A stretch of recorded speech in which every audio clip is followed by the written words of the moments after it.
Et salut l'assemblée, c'est Gigi, on se retrouve aujourd'hui pour une game assez spéciale, je suis en compagnie d'Atoms. Et salut tout le monde. Donc on se retrouve aujourd'hui pour notre première vidéo sur les packs d'introduction pour les nouveaux joueurs de Magic, oui, que Wizards avait mis en place sur ce week-end. Je vous rappelle ces petits decks, très rapidement c'est des decks de 60 cartes. Il y en a 5 qui ont tous une prédominance d'une couleur. C'est des decks de 60 cartes qui sont coupables en deux decks de 30 cartes qui sont jouables l'un contre l'autre. Tout à fait. Donc les packs c'est toujours deux couleurs qui s'affrontent. Et donc comme le disait Gigi, on peut donc les combiner pour faire des decks de 60 cartes. Et donc nous on a testé pour commencer en 30 cartes le noir contre le vert. Exactement, donc le deck en fait qui en est qu'un seul, hein, donc qui est un deck noir-vert. On a pris une partie, chacun une des parties de 30 cartes, donc pour vous montrer en fait pourquoi on fait ces vidéos là, c'est pour vous montrer voilà ce que ces decks ont dans le ventre, et aussi pour les initiés de Magic, les non-initiés. Récupérer en plus ces decks là parce que c'est des decks gratuits. Le 30 et le 31 je crois.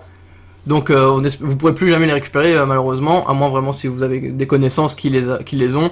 On espère que vous avez pu les récupérer parce que c'est des decks fort sympas. Ouais, voilà, c'est sympa pour même nous là quand on joue les decks en tant que joueur un peu plus expérimenté, ça fait quand même plaisir, hein, je trouve, clairement. de jouer des cartes comme ça où est-ce que t'es limité par bien sûr la force de tes cartes, quoi. C'est des cartes relativement faibles comparé à ce qui se joue en moderne ou en standard, etc. Donc, mais ça fait plaisir. Donc c'est parti. Donc noir contre vert. Tu me poses un centaure coursier. Moi j'aligne mes landes. T'as géré ma goule de Diregraphe. Donc je vais essayer de poser un board cadavre ambulant. Donc voilà, on parle de 2 pour 2 qui n'ont pas d'effet. C'est vraiment des packs très très classiques, hein, comme le disait Gigi. C'est pour en fait initier donc les nouveaux joueurs. Donc c'est des créatures avec pas trop d'effets, des rituels ou des éphémères assez simples et des enchantements pareils, hein, très très simples. Tout à fait. Et les effets qu'ont les créatures, c'est souvent des mots-clés de base pour initier les joueurs justement à ces mots-clés-là. On parle de l'initiative, la célérité, le défenseur, etc. Voilà, il n'y a pas de surmené. Et après, les packs sont assez et les couleurs sont assez liées en fait comme pour faire une petite pub à mes choix Intel, sont assez liés en fait à ces derniers en fait. Le vert ça va être souvent du boost de créatures, le noir de l'anti-bête, le bleu un peu de pioche et tout ça. Ouais, tout à fait. Du coup, voilà, là, t'arrives à poser un board assez imposant. Moi, j'ai qu'une petite de 2 qui a pas d'effet. Je vais poser donc mon archer squelette qui, là, j'ai fait un petit tricks, voilà, tricks rien de bien foufou, hein. Voilà, j'ai fait bloquer le mur, ce qui lui a fait infliger 2 blessures pour pouvoir utiliser l'effet de l'archer squelette qui est quand même très moyen. Pour achever ton mur. Ouais. Donc voilà, c'était assez. On voit quand même la carte assez designée pour ça. Un peu, ouais, clairement. Elle est jolie en plus la carte. Je suis déçu qu'elle soit pas mieux que ça parce qu'elle est vraiment, je la trouve vraiment jolie. Et c'est une 3-3, donc c'est pas négligeable là face à ce board là qui est en train de se remplir. On voit que mes points de vie baissent énormément. Alors ceux d'Atoms n'ont pas bougé. Ouais, clairement. Donc après, pour l'instant, ça se passe plutôt bien pour toi. Dans le pack, on a remarqué quand même qu'il y avait pas mal de terrains. Je crois on a compté à peu près, c'est 13 terrains par pack de 30 cartes. Donc en fait c'est à la fois intéressant et à la fois un peu dommage quand on est un peu plus expérimenté. C'est que on va souvent piocher des terrains, mais vous pourrez à peu près lander chaque tour, ça c'est intéressant. Vous aurez jamais de problème de lancer vos créatures. Ouais. Mais donc quand on est un peu plus expérimenté, souvent on va piocher des terrains, se dire mince il me faut un out et on drop que du terrain. Ouais, c'est vrai. En tout cas, là, ça se passe bien. T'alignes plutôt les landes. On voit quand même, moi, que t'as plus rien du coup en main. Ouais. T'as une forêt, quoi. C'est vrai que c'est assez problématique. Moi, je vous regarde ma main aussi. J'ai deux marais et un cadavre ambulant. Donc là, en gros, on a toutes les forces qui sont sur la bataille. Grâce avec quand même ma 5-5 là, ma 3-4 pour 5 pardon, qui a fait un drain 3 quand même. Là je suis un peu revenu dans la game, c'est un peu serré. Ouais, tu remontes un peu, tu essaies d'égaliser. Et je pose surtout beaucoup de créatures, donc je pose un deuxième cadavre ambulant, je me retrouve avec mes 2 swamps en main. Donc très clairement là ça s'est stabilisé pour moi et j'ai une carte avec le vol, donc quelque part j'ai une cloque qui commence à et on arrive à égalité. J'ai une cloque qui commence à se mettre là et clairement ça fait pas tes affaires. Clairement. Moi d'un côté j'ai quand même une carte qui est obligée d'être bloquée par 2 créatures. Ça c'est intéressant. Bon, non, elle ne peut être bloquée que par une. Oui, elle peut bloquer que par qu'une. Donc sachant que tu viens d'engager ta plus grosse créature pour pouvoir la tuer. Ouais, tout à fait. Donc tu peux attaquer librement sans risque. Tout à fait. Ce qui fait quand même une grosse bastos pour moi. Après là, je pense que je suiciderai mon archer sur ton centaure. Dans le sens où est-ce que... Ah non, mon centaure, parce que ton truc c'est une K3.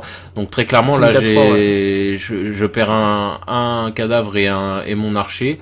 Et toi, tu perds aussi le tout avec. Donc clairement, je suis plutôt bien sur cet échange-là. Ouais, en fait, le but c'est vraiment du combat très classique de chacun pose un maximum de créatures. Exactement. Il attaque, il défend. C'est vraiment du très simple, hein, comme je le disais encore. C'est vraiment du j'attaque, tu bloques.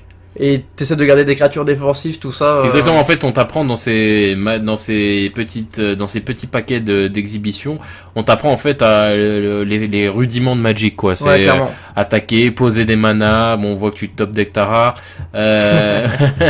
Voilà, attaquer, poser tes manas, réagir aux effets des adversaires, bloquer efficacement, attaquer efficacement. Voilà, donc clairement c'est ça l'optique de ces decks. Donc là tu nous poses l'agressive mammoth, donc tu nous joues ta seule rare, enfin l'une de tes deux rares. C'est la seule rare. Ah bah du coup c'est la seule rare des 30 cartes. Ouais, quand t'es en 30 cartes, c'est la seule rare. Sauf que t'étais mort dans tous les cas parce que Ouais, j'ai une c'est 3-3 vol. Tout à fait. J'aurais peut-être pu... En fait, c'est ta créature, la créature que t'as posée à ton tour, ça m'a littéralement détruit, quoi. Bah dans tous les cas tu pouvais pas me tuer, t'avais que 4 de force.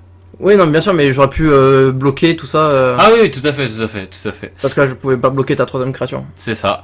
Voilà, donc c'est comme ça que se finit donc cette petite game de 30 cartes versus 30 cartes. Ouais.